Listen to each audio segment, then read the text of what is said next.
I've been seeing a lot of chatter about the correct way to remove a clutch center hub nut. A lot of people are talking about a clutch holding tool. I don't own one of those, I'll tell you why. Putting what's essentially a fancy vice grip on the outer basket here is very difficult, and you don't have a whole lot of leverage in order to hold that. It's just a really difficult way to do it. Just set up my impact, and note that I've left the clutch plates in to provide some drag so the bike is in neutral.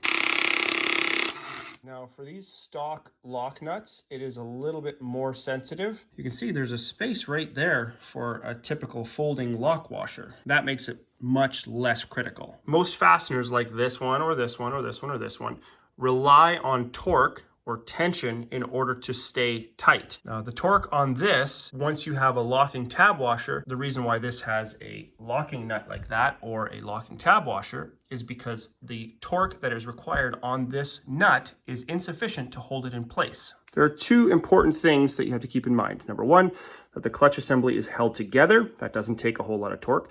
And number two, that the bearing between the shaft and the outer hub is not squished. And that takes a lot of torque. A couple of ugga duggas with an impact will be just fine as long as you're using a lock tab washer.